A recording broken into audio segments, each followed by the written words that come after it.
Hello dear, कैसे हो? बढ़िया एकदम। तो आज हम आपके लिए लाए हैं फिजिक्स का खूबसूरत सा लेक्चर जो कि गॉस के नियम पर होगा। यानी कि गॉस का नियम हम लोग इससे पहले कुछ पढ़े थे, उसका एक अनुप्रयोग हम लोग पढ़े थे कि अनंत लंबाई के एक आवेशित चालक के कारण वैद्युत क्षेत्र की तीव्रता। हम लोग पढ़े थे कि एक अनंत लंबाई का था और अनंत लंबाई का एक आवेशित चालक के कारण वैद्युत क्षेत्र की तीव्रता पढ़े थे हम लोग।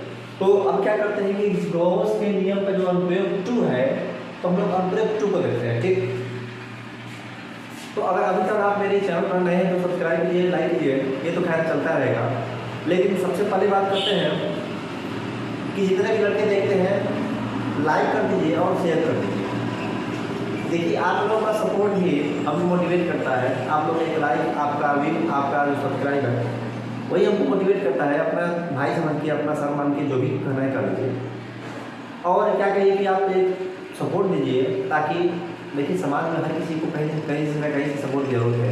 आप लोग को हमसे सपोर्ट की जरूरत है, किसी और से है, किसी और को आपसे है, यानी कि हर एक को सपोर्ट की जरूरत है और वो लिंक जुड़ा हुआ है। अगर समाज के लोग सपोर्ट नहीं करेंगे तो और कौन करेगा बताइए? हम बना रहे हैं आप लोगों के लिए, तो आप लोग का फर्ज बनता है कि देखिए और लाइक करें, शेयर करें, इतना तो कर सकते हैं ना। चलिए, धन्यवाद इसके लिए। और आगे हम पढ़ते हैं टॉपिक की तरफ। देखिए, कह कि एक समान आवेशित चादर के कारण वैद्युत क्षेत्र की तीव्रता। एक समान आवेशित चादर है एक समान आवेशित है ना? और कह रहा है कि इसके कारण वैद्युत क्षेत्र की तीव्रता क्या होगी। तो गॉस का नियम कहता है कि आपका जो आवेश है सबसे पहले घिरा होना चाहिए। गॉस का नियम क्या कहता है कि किसी पृष्ठ से, और वो पृष्ठ कैसा होना चाहिए? परिबद्ध होना चाहिए। ये परिबद्ध होना चाहिए। इसमें जितना आवेश है, मान लीजिए Q, इसका 1/ε0 गुना ही वैद्युत फ्लक्स क्या होगा, होता है ना। क्या कहता है कि किसी पृष्ठ से होकर गुजरने वाला वैद्युत फ्लक्स उस पृष्ठ में उपस्थित उस पृष्ठ द्वारा घिरे कुल आवेश Q का 1/ε0 गुना होता है। तो ये गॉस का नियम नहीं था, लेकिन इसके द्वारा हम लोग कहते हैं वैद्युत क्षेत्र की तीव्रता प्राप्त करेंगे। ई का मान कैसे प्राप्त करेंगे उसको हम क्या करते हैं, देखते हैं। ध्यान से देखिए, अगर समझ में नहीं आएगा तो आप डिसलाइक कीजिए, ठीक है ना। चलिए,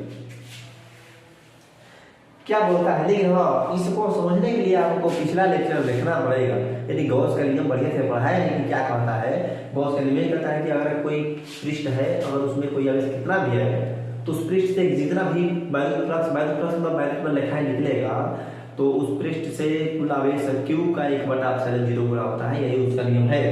और उसने एक बात और बोला था कि जो आपका पृष्ठ है, जो आपका आवेश है, वो पृष्ठ के द्वारा घिरा होना चाहिए। लेकिन क्या चादर पर यह आवेश घिरा हुआ है? नहीं है। चादर पर घिरा हुआ आवेश नहीं है। तो क्या करते हैं, माना इतना कोई क्षेत्रफल ले लेते हैं, माना इतना कोई क्षेत्रफल ले लेते हैं, और देखिए हम लोग इधर क्या करते हैं, एक बेलनाकार पृष्ठ बना लेते हैं। मान लीजिए हम लोग इधर क्या करते हैं, बेलनाकार पृष्ठ बना लेते हैं। और ऐसे ही हम लोग पीछे भी, अब देखिए अभी इस तरह से है तो इधर से तो घिर गया, लेकिन क्या उधर से घिरा है? उस हिसाब से नहीं घिरा है। तो क्या करते हैं कि उधर से हम लोग घेर लेते हैं। अब देखिए, ये जो आपका इतना आवेश है वो घिर गया। भैया जब छोटा सा आवेश के लिए ज्ञात कर लेते हैं तो आराम से बड़े के लिए क्या होता है, आ जाता है। बात समझे ना? अगर छोटा के लिए हम लोग कर लेते हैं तो बड़ा के लिए आराम से आ जाता है। और इसी को मान लीजिए इसका क्या है, DA, ये भी क्या होगा, DA। इस पूरे का क्षेत्रफल कितना है, A है। इस पूरे पर चार्ज कितना है, Q है। इसे बात आपको समझ में आ रही है? 3 चीजें बताए थे कि जो लेमडा होता है यानी रेखीय विसरण, तो Q में लंबाई होता है, यानी यह लंबाई है। करें कि अगर जो सिग्मा होता है वो क्या होता है, Q A होता है, जो कि क्षेत्रफल में डिपेंड करता है। लेकिन पूरा क्षेत्रफल जो भी इस पर आवेश रहेगा उसको और क्षेत्रफल को ले लेंगे, उसी क्या कहेंगे, क्षेत्रीय आवेश घनत्व या पृष्ठीय आवेश घनत्व। अगर हम लोग रो से बात करते हैं तो रो से क्या है कि क्यू बटे में भी, इसका मतलब कि पूरा आवेश बटे में आयतन, ठीक है ना। तो ये क्या हुआ कि पृष्ठ आवेशों का वितरण हुआ, ये आवेश का वितरण हुआ। लेकिन अगर हम लोग बात करते हैं यदि आप क्या हो गया आपका क्यू आवेश है, यदि पूरे में कितना आवेश है क्यू आवेश, और जो आपका एरिया है वो क्या है छोटा सा डी एरिया है, और इसको अगर हम लोग ज्ञात करके तो पूरे के लिए हम लोग ज्ञात कर लेंगे, ऐसा हो जाएगा ना। चलिए अब देखिए इसे कह रहा है कि जो आपका ये आवेश है, यानी जो क्या है आवेश है, इसके द्वारा जो भी तीव्रता निकलेगा इधर से इस तरह से निकलेगा, इसे ऐसे समझिए। अगर यह आवेश है इस तरह से चारों तरफ निकलता है, चारों तरफ निकलेगा, ठीक है ना। बस अगर बिंदु वगैरह का रहेगा तब, लेकिन अगर ऐसे रहेगा तो इधर निकलेगा ना, ठीक। तो कह रहे कि यहां से जो ई है इधर निकलेगा, ठीक। किसके द्वारा निकलेगा, यानी इधर से निकलेगा, ई निकल गया। और जो ए है यानी डी है वो भी क्या है इधर ही। मेरी बात समझ में आ रहा है ना। आपका जो ई है इस प्लस के द्वारा निकलेगा और आपका ए भी क्या है इधर ही है। अब देखिए जो आपका ई है इधर निकलेगा, लेकिन जो आपका ए है इधर क्या होगा ये होगा। बातें समझ रहे हैं क्या। आपका जो ई है ऊपर निकलेगा, इसे समझिए ऐसे बात, क्या आपका ई ऊपर निकलेगा, ऊपर तो नहीं निकलेगा, नीचे भी नहीं निकलेगा, इसको जिधर से दिशा मिल रहा है उधर से निकल रहा है ना।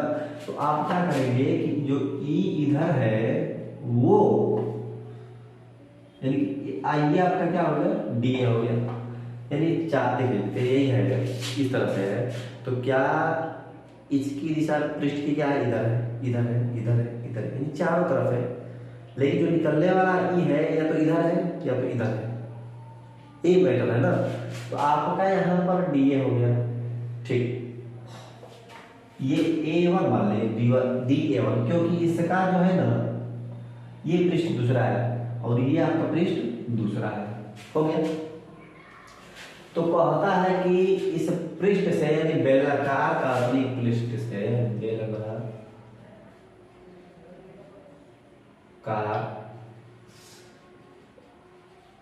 काल्पनिक पृष्ठ से गुजरने वाला कुल फ्लक्स, तक बेलनाकार पृष्ठ से गुजरने वाला कुल फ्लक्स, यानी यह करें कि बेलनाकार पृष्ठ है, हम लोग इस पृष्ठ को कल्पना किया है, यानी कल्पना किया तभी पृष्ठ हुआ है, ये पृष्ठ का वास्तविकता नहीं है। लेकिन इसके द्वारा इधर जाएगा ई, इसके द्वारा इधर जाएगा, और ए तो इधरियो है इधरियो, और चारों तरफ जो वक्र पृष्ठ है। देखिए बेलन पे ये वक्र पृष्ठ कहलाता है, ये वृत्ताकार पृष्ठ दोनों तरफ कहलाता है, ठीक है ना। फूका नहीं देखा। अब सुनिए, तो कहता है कि फाई टोटल कितना होगा, तो इसको मान लेते हैं फाई 1, इसको मान लेते हैं फाई 2 और इसको मान लेते हैं फाई 3। तो फाई 1 जो है वृत्त वाला है, फाई 2 जो है वो भी क्या है वृत्त वाला है, लेकिन जो फाई 3 है वो वक्र पृष्ठ वाला है। हो गया, फाई 1 वृत्त वाला, फाई 2 वृत्त वाला, ये एक वृत्त है, ये दूसरा वृत्त है, और एक है जो वक्र पृष्ठ है यानी ये वाला, यानी इस तरह से जो ये वाला पार्ट है ये वाला वो क्या होगा फाई वाला, जो जितना सफेद दिख रहा है ना सब वक्र पृष्ठ है, इसको कहते हैं फाई 3। इतना हो गया। अब देखिए जो फाई टी है वो क्या है, तो फाई वाला बराबर क्या होता है, फाई वाला बराबर तो ई और उसके बाद डी ए, इतना हो गया ना। अब हम लोग क्या करते हैं कि इसके आगे देखते हैं, यानी कि क्या होता है, यानी आपका जो फाई 1 है वो इसके लिए है, यानी फाई 1, ये क्या है फाई 2, ये क्या है फाई 3, ठीक है ना। तो कहते हैं कि जो आपका डी फाई है, डी फाई अब क्या करता है कि ई डी ए हो गया प्लस फाइव क्या होगा ई डी ए। अभी फाइव बराबर क्या होता है ये होता है ना, आप ध्यान दीजिएगा। तो करेंगे ई ए और जो आपका फाइव थ्री होगा तो ई तो होगा लेकिन डी ए मत इसको माने रहेगा ठीक।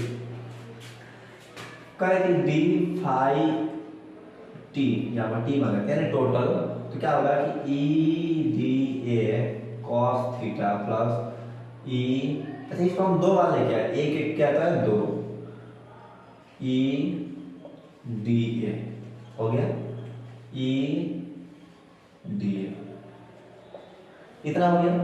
तो फाइव टी बराबर क्या होगा टू ई और उसके बाद डी ए कॉस थीटा अब प्लस ई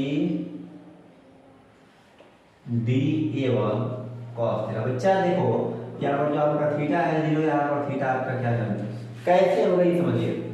करेक्ट जो आपका ई और ए है, ई इधर है और ए भी इधर है, इसका मतलब बीच का कोण जीरो। ई भी उधर है और ए भी क्या उधर ही है, बीच का कोण क्या हो गया जीरो।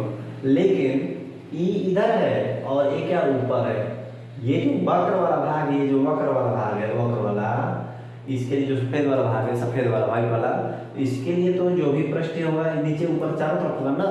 तो कह रहे कि जो ऊपर की तरफ मालूम है नीचे की तरफ, तो ये जो आपका एरिया होगा इस ई से क्या होगा मैं इसके कोण होगा हो गया। तो कह रहे कि जो डी फाइव टी है बराबर two E D A cos cos zero का मान कितना होता है एक होता है प्लस कॉस जीरो का मान कितना होता है एक होता है, ये यहाँ से हट गया कॉस जीरो प्लस इसका मान क्या हो जाएगा ई डी ए वन कॉस 90, इसका मान क्या हो जाएगा जीरो। तो डी फाइव टी बराबर क्या होगा टू ई डी ए, ये तो हो गया जीरो। भाई गौर से क्या बोलता है हमारे अनुसार ये आ गया, हमारे अनुसार ये आ गया। गॉस के नियम से क्या होता है कि आपका जो कुल वैल्यू फ्लक्स है इसे कर लीजिए, दोनों तरफ से निकलेगा तो क्या होगा ये, तो फाइव टी बराबर टू ई ए। गॉस का नियम क्या कहता है कि जो आपका फाइव है वो किसके बराबर होना चाहिए क्यू बटे एप्सिलॉन जीरो होना चाहिए ना। तो देखिए जो फाइव है आपका क्यू बटे एप्सिलॉन जीरो की गुना कर लीजिए और जो आपका ई टू ई ए हो गया। अच्छा चूंकि हम लोग जानते हैं कि जो सिग्मा होता है वो क्या होता है पृष्ठीय आवेश घनत्व। सिग्मा क्या होता है पृष्ठीय आवेश घनत्व। तो सिग्मा यदि होता है तो क्यू बटे में ए होता है और ए यहाँ से गुणा कर लीजिए सिग्मा ए बराबर क्यू हो गया तब ना, और क्यू को हमारे यहाँ पर रख दीजिए तो सिग्मा ए बटे में एप्सिलॉन जीरो बराबर टू ई ए कट गया। तो सिग्मा बटे में टू एप्सिलॉन जीरो बराबर यही आपका क्या हो गया वायु क्षेत्र तीव्रता होगी किसके अनुसार, तो गॉस के नियम के अनुसार।